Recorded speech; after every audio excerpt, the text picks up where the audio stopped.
ads look like they're expensive, they're still one of the most effective client acquisition channels for B2B companies. And that's because it offers some of the most specific professional targeting out there. You can target professionals by their job title, industry, company size, and more. But because it's expensive to use, one of the most important things to running a profitable LinkedIn ad campaign is going to be the bidding and budgeting options that you choose for yours. Now, there's many different options that LinkedIn offers for bidding and budgeting. So in this video, I'm going to go through what all those options are and when you want to use each to stretch your marketing dollars the farthest. These are the exact strategies that we've used with hundreds of B2B companies to help them grow with LinkedIn ads. So let's jump into it. So as you get into your campaigns, first let's go over some benchmarks so that you know what to expect as you approach your campaigns. Here are some stats right from LinkedIn. This is right from LinkedIn Marketing Solutions. You can see that they're giving us single image ad stats and giving us benchmarks for CTR, engagement rate, average CPC, and then we also have lead form completion rate and conversion rate. Let's start at the top. Average click-through rate on LinkedIn is about 0.48. This is important to know because LinkedIn's algorithm, just like any social platform's algorithm, is largely based on relevance. The higher your relevance, the better your ad is going to be in the auction. Every platform wants to deliver highly relevant posts and ads to their audience to make an enjoyable user experience for their audience as well. So if you're delivering highly relevant ads, which is largely measured by engagement rate, then that's a benefit to both the platform and to you. So they give you a little bit of a discount on your ads.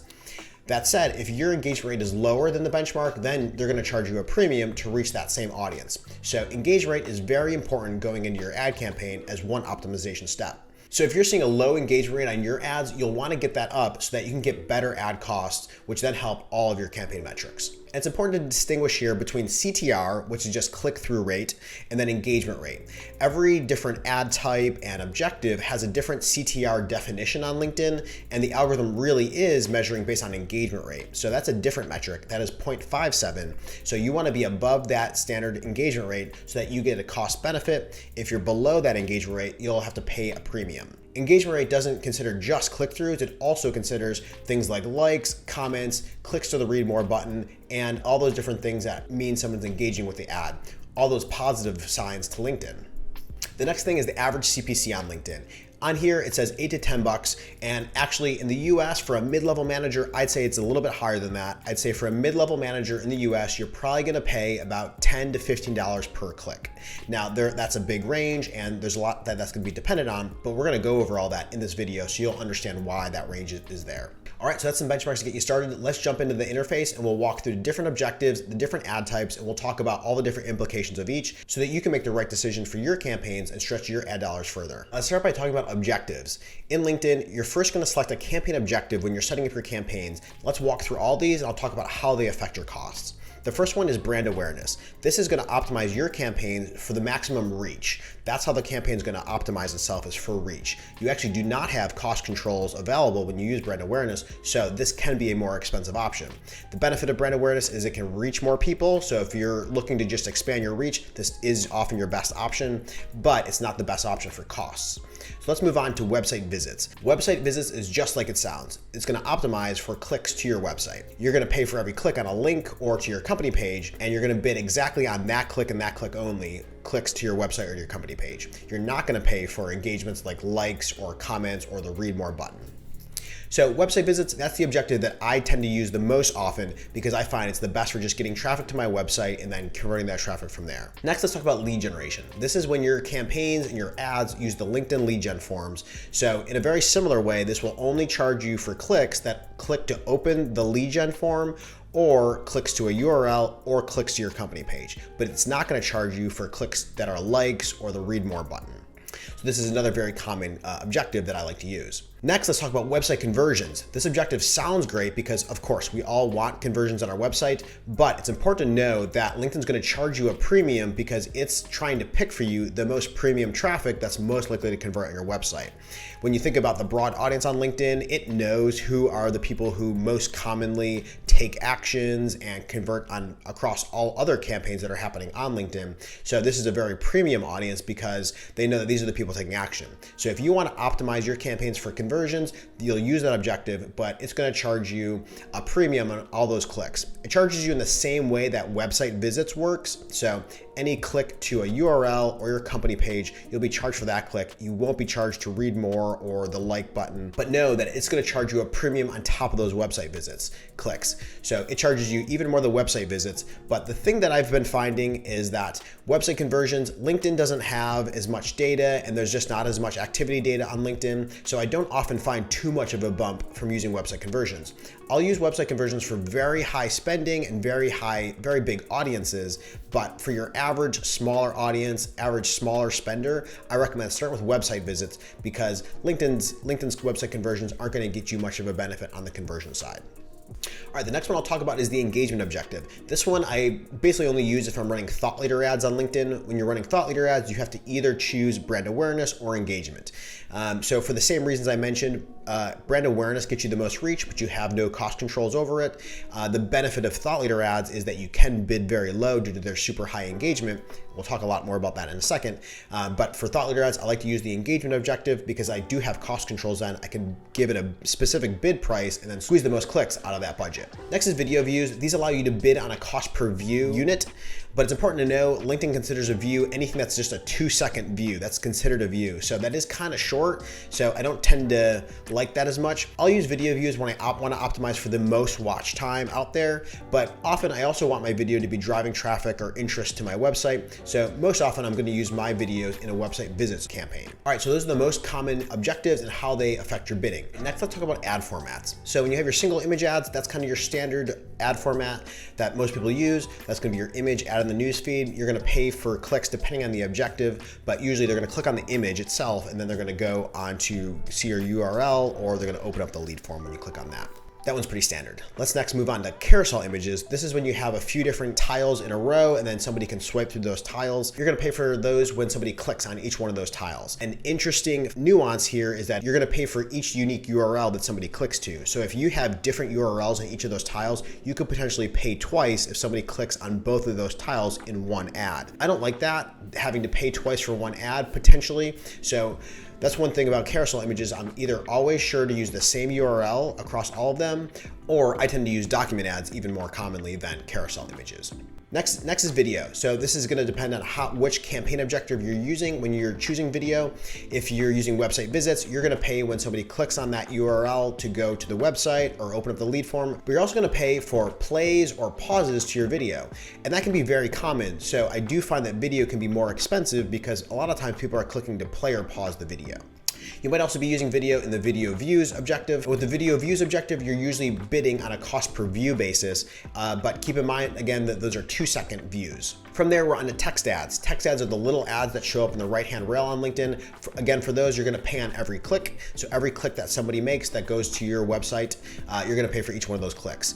The nice thing is that because these are small ads, they're kind of out of the way, a lot of people will read them without clicking.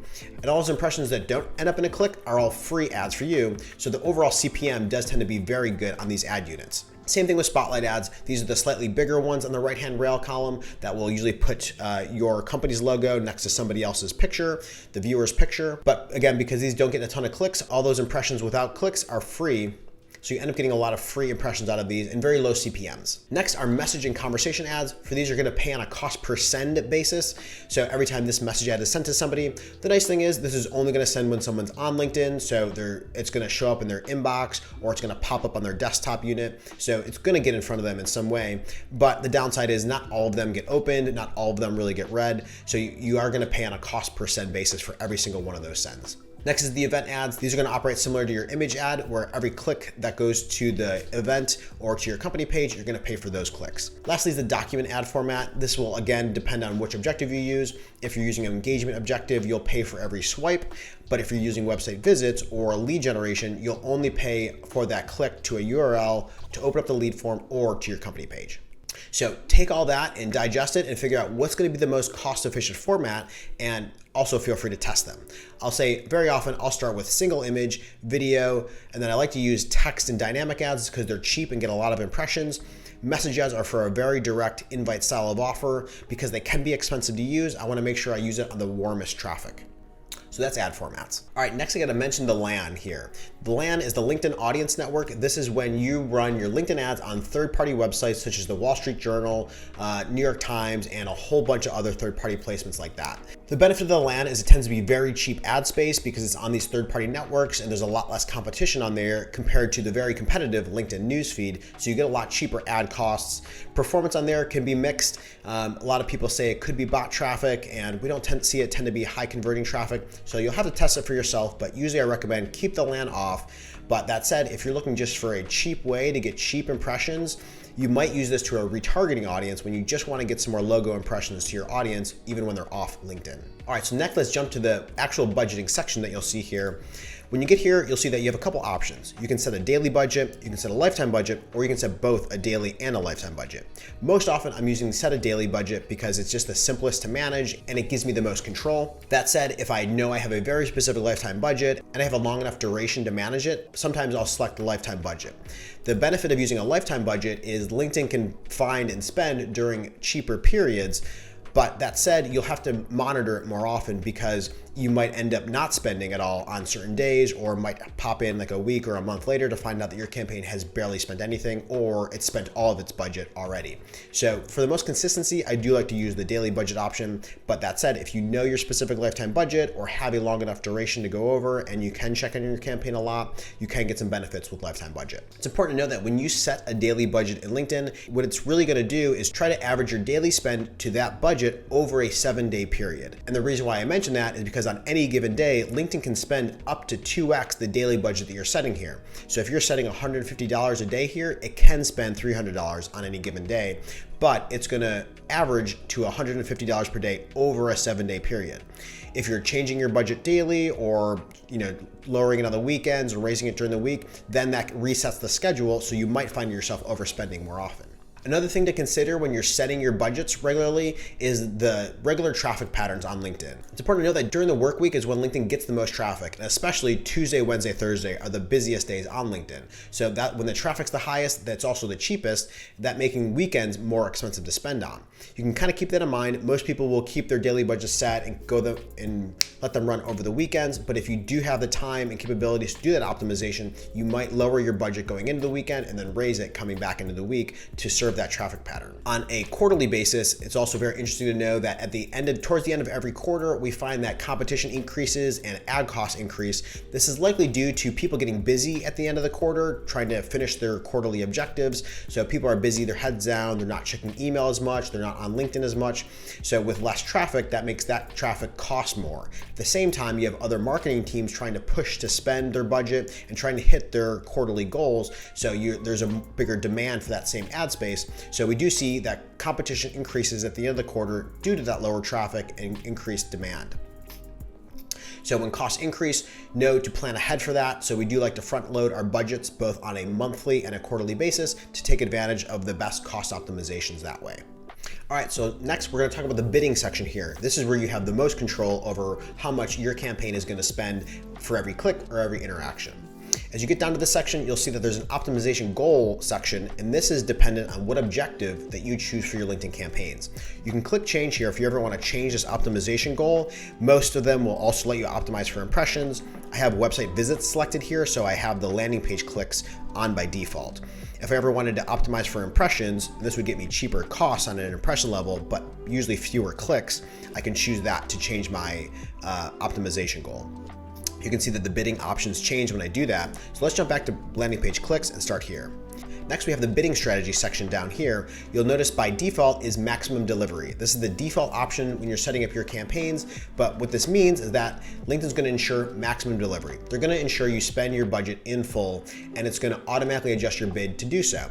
That can sound like it's good, like, okay, great, the algorithm's gonna help me fully spend my budget, and they do say get the most results possible with your full budget, but really what that means is LinkedIn's gonna auto adjust the bid so that you're sure to fully spend your budget, no matter how expensive the traffic is. So that means you can overspend. You'll see the next option here is cost cap, and then you have to click show additional options to find the manual bidding option. I recommend use the manual bidding option because that gives you the greatest cost control over your campaigns and what you're gonna pay for every interaction. So when you click manual bidding, you'll see it opens up some additional options here. Know that if you have enabled bid adjustment for high value clicks on, LinkedIn can then bid up to 2x the bid that you're actually setting here. So if you set $10, LinkedIn can bid $20, or you can pay $20 for that click. You'll know some objectives don't even have this checkbox, meaning that LinkedIn can bid and spend up to 2x what you put in here if that checkbox isn't even there. That's like for the lead generation campaign objective, that checkbox isn't there, and we know that LinkedIn can spend up to 2x the bid that we set for any click on the ad. All right, now you can see there's a few different numbers here that I can look at. It says we recommend bidding $14.84. Similar advertisers are bidding $9.87 to $29.58 per landing page click. Using the recommended bid helps you effectively spend your campaign budget. Now, it's good to know what these ranges are. It's good to have these in mind as you're setting your bid. So what does this range mean? It means for whatever the audience you've selected, this is the bid range for the audience that you've selected. So if you've selected marketing managers or if you've selected CEOs, these numbers are going to be very different depending on the audience makeup that you've selected. And then even within that audience, there's a lot of different people. So this range here represents the difference of all the people in your audience, from the cheapest all the way to the most expensive.